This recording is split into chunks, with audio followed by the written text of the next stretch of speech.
বিশ্বে এমন অনেক প্রাণী আছে যারা প্রজনন ও সঙ্গী পেতে দীর্ঘ পথ ভ্রমণ করে। হাম্পব্যাক তিমি সেই প্রাণীদের মধ্যে অন্যতম। তবে সম্প্রতি একদল সামুদ্রিক জীববিজ্ঞানী রয়্যাল সোসাইটি ওপেন সায়েন্স নামে একটি বৈজ্ঞানিক জার্নালে প্রকাশ করেছেন, একটি তিমি সঙ্গী পেতে 3টি মহাসাগর পাড়ি দিয়েছে। অস্ট্রেলিয়ার সাউদার্ন ক্রস ইউনিভার্সিটির ডক্টরেট শিক্ষার্থী এবং গবেষণার সহ-লেখক টেড চিজম্যান লাইফ সায়েন্সকে জানিয়েছেন, তিমিটি সম্ভবত কলম্বিয়া থেকে পূর্ব দিকে সাঁতার কেটে দক্ষিণ মহাসাগরে বিদ্যমান স্রোতের উপর চড়ে এগিয়ে চলে। এটি ছিল খুব উত্তেজনাপূর্ণ একটি আবিষ্কার।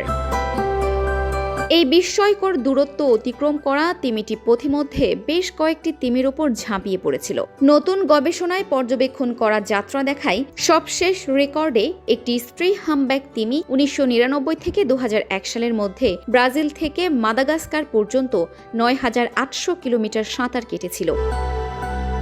নতুন গবেষণায় পুরুষ হাম্পব্যাকটি এক প্রজনন অঞ্চল থেকে অন্য প্রজনন অঞ্চলে ভ্রমণ করার সময় 13,046 কিলোমিটার পথ অতিক্রম করে নতুন রেকর্ড স্থাপন করেছে। তিমির অস্বাভাবিক এসব অভিযানের অন্যান্য কারণও থাকতে পারে বলে গবেষণায় উল্লেখ করা হয়েছে। এর মধ্যে পরিবেশগত পরিবর্তন অন্যতম, যার ফলে খাদ্য সংকট প্রভাবিত হয়। এছাড়া জলবায়ু পরিবর্তন এবং অঞ্চলে হাম্পব্যাক তিমির জনসংখ্যা বৃদ্ধির ফলেও প্রজনন মৌসুমে পুরুষদের মধ্যে প্রতিযোগিতা শুরু হয়।